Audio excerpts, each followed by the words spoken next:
So I am in a privileged position in that I get to be in a lot of forums. I was once on a board. People ask me questions. I'm on this podcast. I got the video thing I do for the day job. I got all these things I do. I'm in a privileged position where people ask me questions, or at least I'm in a space where people ask the questions, right? It's very rare that we ask these kinds of questions at work. We don't want to be seen as dumb or not knowing how to do our job, even though when you come down to it, most of us are figuring it out as we go along. If there was a book, if there was a manual, if there's a checklist, we'd have handed it to a robot and they'd be taking care of it at a far lower price. So all of our jobs are complicated, messy, hard, difficult, usually involving some level of confusion and or ambiguity and or perhaps even flat out, I don't know what to do here. But most people, like I said, don't want to ask those questions in front of their boss, right? You don't want your boss to think, well, gosh, she's really nice, but maybe she's an idiot, You don't want to ask the questions. So I'm in a forum where people ask those kinds of questions. And I think one of the interesting unspoken questions, but still foundational to so many of the other questions, is this very simple idea. If I'm in charge of an employer brand, how do I make it look good? And I think that is the wrong question. I don't think you make it look good. I think your job is to make it good. Yeah, I said it. We'll be right back. Welcome to the Talent Cast, the world's most caffeinated employer brand and recruiting podcast. I'm your host, James Ellis. Thanks so much for listening. If this is your first time for joining in, we do things a little differently. We try and do deep dives. There's not a lot of interviews here. There's not a lot of news here. This is about how do we get smarter and better. And that means how do I get you smarter and better? How do I get you to think about these problems at a deeper level so that you can solve them and look like a genius to your boss? If this isn't the first time you've been here, thanks so much for returning. Feel free to share with your friends, your coworkers, your boss. I don't know. We really do appreciate that. All right, let's get into it. Hey, how you doing? James Ellis here. So I'm in a weird situation right now where because of travel, I'm recording 3 episodes in one weekend, so here you are. So most of September was recorded in the space of one 24-hour session.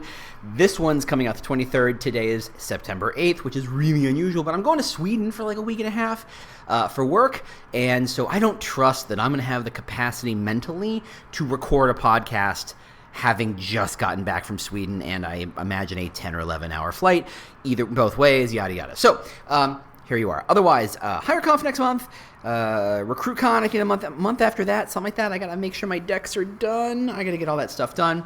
If you'd like headlines, if you'd like to kind of keep your edge and kind of stay sharp on all that employer brand thing, what's going on in the world of employer brand, or what's some good smart thinking you can start to add into your processes, immediately, sign up for my employer brand headline newsletter. It's once a week, no spam, no pitching, just good stuff, just making you smarter, that good stuff. So, and honestly, completely different than this thing.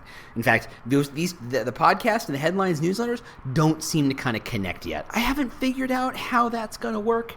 And as I intimated over the last 2 weeks, I should have very shortly news, or at least details on the big news coming out end of October when we hit our 3rd anniversary, and there's some stuff happening. Let's just let's just keep it this way. Chad and cheese have something to do with this, okay? So you can set your excitement levels accordingly, which for some of you, up, for some of you, not as much. Anyway, yeah, here's the trick, and I speak as someone who once owned a global employer brand. So if you are the owner of an employer brand, I am speaking your language. I am putting myself in your shoes. And for those of you who know where I used to work, and I'm not going to name it because I'm not going to say the nicest things about them at the moment, or at least I'm going to say the stuff that we all knew to be true, we just didn't really talk about. The employer brand was not great. And you might be in a situation where your employer brand was not great. My employer brand was rough in that it had been at a 3.1 Glassdoor for 7 years. Yes, that's right, 7 years. I did not misspeak. A 3.1. What's that, like low? That's a 30th percentile level of Glassdoor ratings for 7 years in a city where everybody knew that company. And frankly, huge swaths of a generation had worked at that company and had now migrated over in sales and creative and other places and development and all the product and what have you. So everybody had a friend who worked there, or they had themselves work there. This was not a place where you could do a lot of spinning. There was not a lot of good news coming around. The IPO that kicked out at 20-something is now sitting at 3 or 4 or 5 at best. Yeah, no, there's not a lot of good news. So how do you decide to spin that? How do you make that pretty? How do you slap a coat of whitewash paint on it and say, cool, good to go? You got yourself an oinker? Here's some lipstick, ready to rock. Yeah, you don't do that. You just can't do that.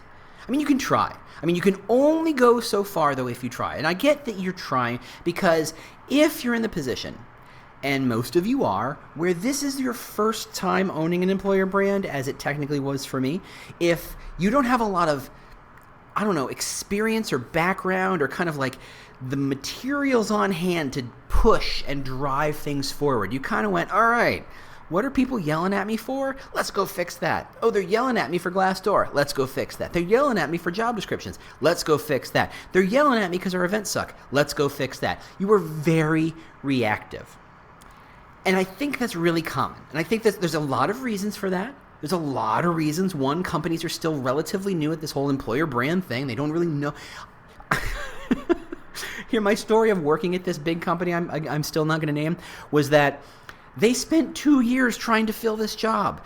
I sit down next to people, hey Holland, who say, oh yeah, I applied for that job, or I interviewed for that job. And I said, when? And they would say like 3 years ago. And I'm like, oh my goodness, this job had been open for so long. And the reason when it was open for so long is because the people hiring for it did not quite know what they wanted. They knew they wanted something, but what they really wanted was to be told what to want more than anything else, I think, which is why I got the job, I think, ultimately, that I just pretty much took the job by the lapels and said, no, this is mine, and I'm going to tell you how this job is going to be. I was a jerk about it, don't worry.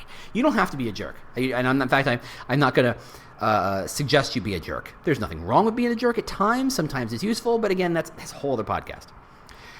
But the company itself didn't know what I was going to do. They didn't know what they wanted from someone in this space. They just know they had a problem. This problem was kind of employer brandy shaped, and they figured someone who knows employer brand might figure this out. And they hoped for the best. And I hope I did a good job. I think I did a good job. I'm fingers crossed. It's hard to evaluate your own work like that when there's no kind of clear objective outcomes to kind of point to. It's not like sales. You can say, there's the big pile of money I just made. I must have done a darn good job, right? That's easy. That's not our world. Now, like you, the company didn't have a lot of experience with employer brand. I didn't have a lot of experience owning an employer brand. I had a lot of experience thinking about it, but not actually doing it. Hopefully you're in the same boat where you've thought about it and you've thought, oh, there's better ways to do this, but I don't know how to do it. I had a background in marketing, which was my advantage. That was my content marketing space. I could at least say, look, ultimately, if nothing else, I can at least apply some content marketing thinking, which I know how to do. I can make this happen. Whatever you have, whether it's ads or recruiters, you have some sort of background that you can apply to this. Employer brand is one of those things where because of the 16 core competencies, because of the manifesto so big and messy and complicated, what you bring to the table is the right answer because it's what you have and what you're best at. So you go do it. I think we just talked about that in the last podcast. You'd think I know. I recorded it just a couple hours ago. But that's a tough gig. And honestly, there's only so much you can do in that position. When the company doesn't know what it wants, when you don't know what to deliver for it, when you don't know how to do your own job, you're going to be in a position where you're going to be fairly defensive. You're going to be very soft. You're going to be very slow. You're going to be very tentative about moving things forward. You're like, well, if I don't have that feeling of expertise that I know what to do, don't you worry, I got it all taken care of, you're going to be very tentative and you're taking those steps. And you're going to be like, okay, well, everybody's screaming at me about Glassdoor. I guess I'll fix the Glassdoor just because if nothing else, people think it needs to get done. Do I think it needs to get done? That's not the question. I'm trying to make some clients happy. How do you do that? You figure out what their problem is and you fix it. Right? That's not too crazy. That sounds a lot like a lot of you, right? And it's not denigrating in any way, shape, or form. This is simply how we learn about this stuff. Now, in the employer brand maturity model, of which I'm hoping to release in conjunction with Richard Mosley in the somewhat near future, and again, since I'm recording this podcast 2 weeks ago, could be today, who knows? Maybe not. But there is what happens is that companies go from not having any employer brand, not knowing how to think about employer brand, not having any use for employer brand. They're in that very old style 20th century model of hiring, and they move through stages, right? They go from, okay, having no employer branding to realizing we need something, and there's a recruiter here who thinks they can dedicate 20% of their time to doing this thing, or at least on their off hours, kind of making, I don't know, maybe some Glassdoor reviews or some job postings or making a website a little better or something. Like, just give us something.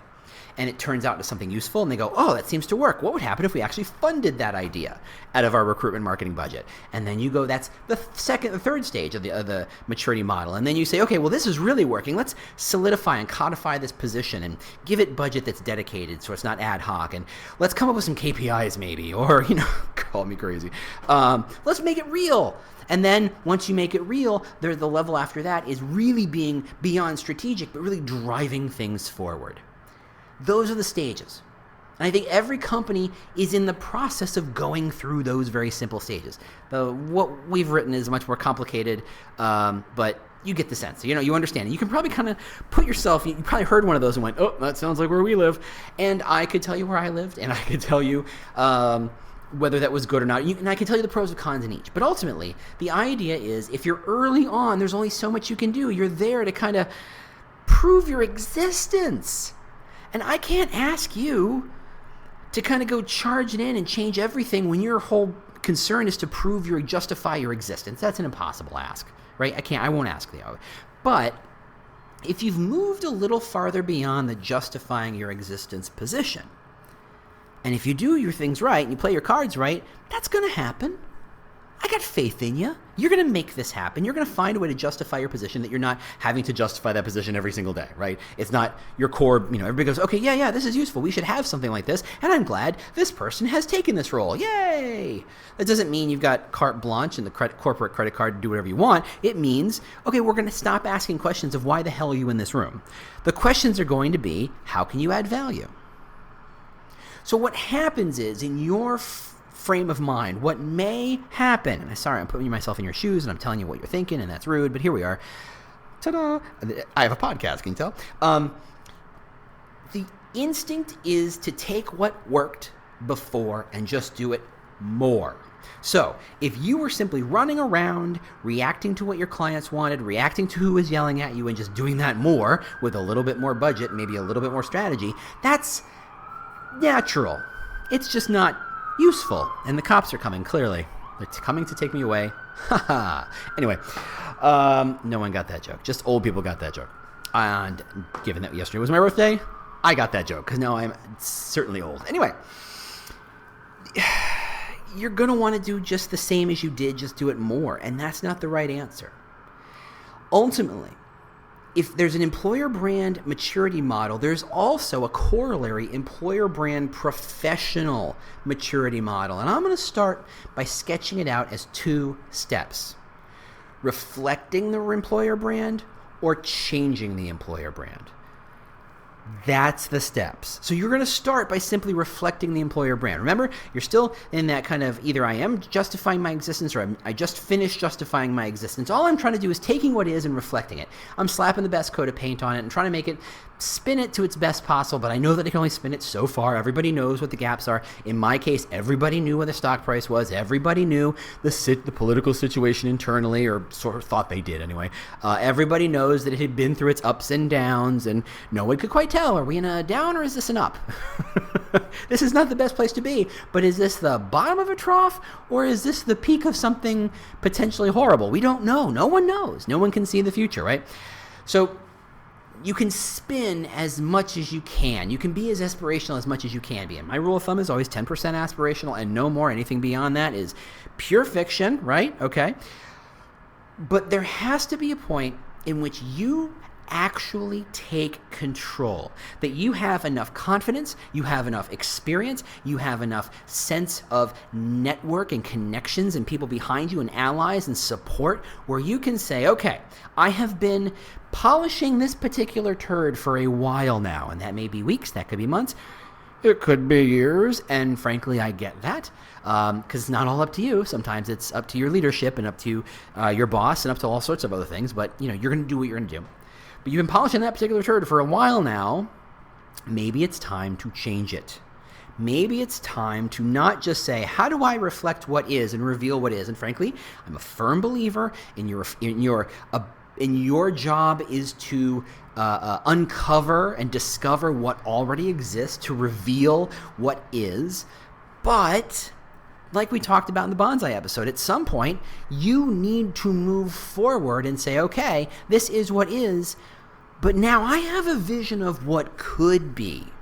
I have a vision of what this employer brand could be. And when I say employer brand, I don't mean the logo, I don't mean the tagline, I mean what is. If you want to make your company a place where women feel incredibly empowered and supported, that means you got to go into a room and start making a case for things like more maternity or parental leave. You've got to make the case for celebrating parental leave, celebrating family, being flexible in a family situation. These are quote unquote technically women's issues, which I roll my eyes out, because if I was working, and I was working when I had my lovely monster child, hey, more parental leave for my wife would have been amazing. That would have made my life infinitely better. So you can't tell me that's a woman's issue. It's a person issue. It's a family issue. If you're going to have a kid, that is an issue you should be concerned about. The trick is we pretend that as a dude I don't have to worry about that, and that's a lie. If you're a dude and you don't actually have to worry about that, what's it like in the 50s? Tell me. What are new episodes of Leave It to Cleaver like? Leave It to Beaver, rather. What's that like? No, that's not how this world works anymore. Anyway, you need to see a vision of your employer brand in which you are making the vision happen. You are manifesting, yes, I'm stealing the term, you are manifesting a concept, a vision of the future that you conceive. You have to see it in your mind, and then you're going to figure out how to make it happen.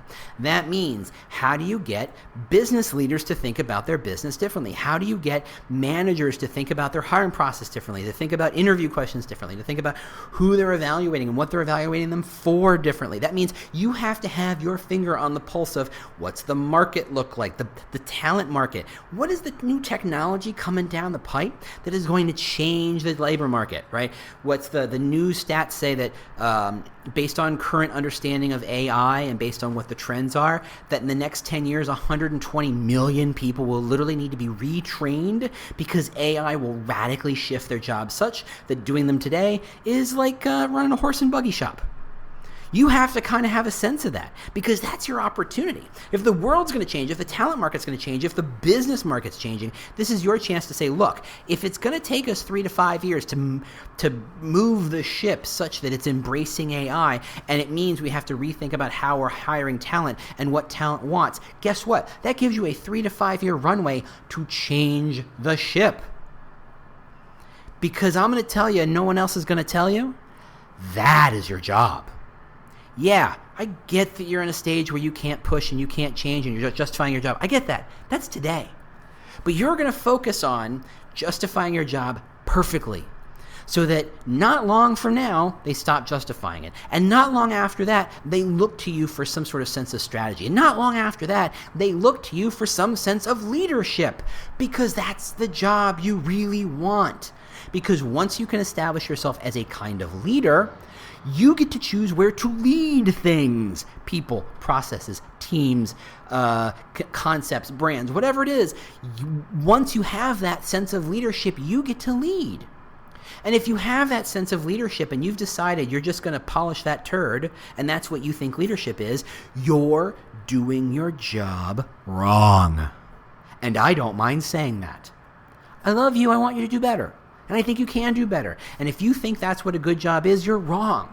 You absolutely can and should think about how to position yourself as a leader, and then to decide, as that leader, what are you obligated to do? You're obligated to make things better. Not feel better, not look better, not seem better, but to make them better.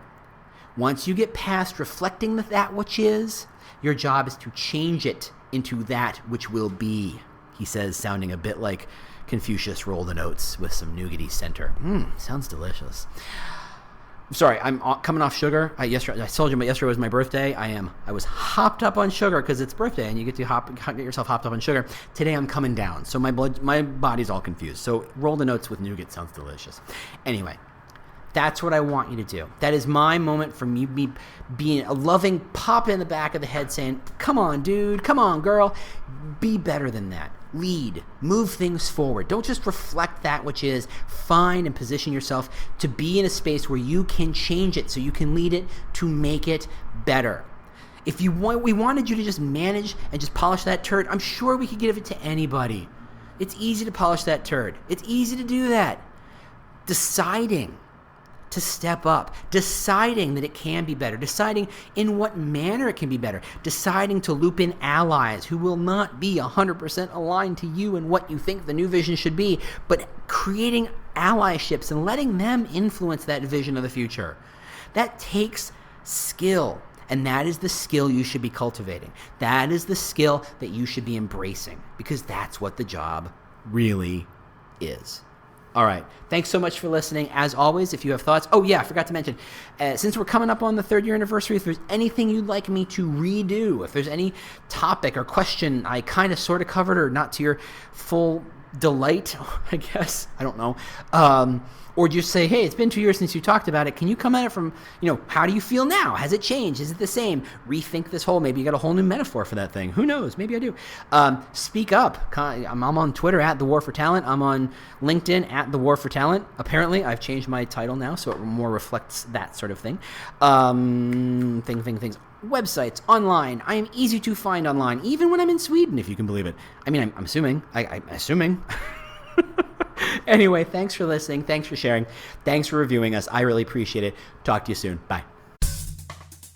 Well, the music means you've made it to the end of another episode of the Talent Cast. If this was useful to you, do not keep it a secret. Share it with your team. Share it with your boss. Share it with your networks. I don't know. Share it with your mom. If you have questions you'd like me to answer on a future show, or just, general ideas about how to make this thing better, just ping me on Twitter. I'm at The War for Talent, at The War for Talent. Thanks so much for listening, and we'll see you next week. Bye.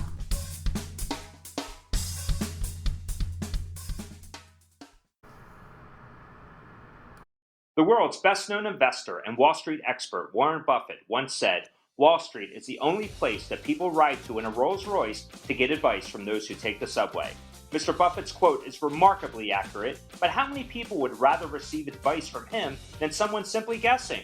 Welcome to Buy, Hold, Sell, your single source for Wall Street knowledge and profitable guidance. Please join me, Todd Schoenberger, and fellow trader Tobin Smith, as well as host Veronica Dudo, for a podcast known to move the needle for investors. Tobin and I are seasoned Wall Street executives with deep investment experience, and we are prepared to share our advice to those who choose to listen.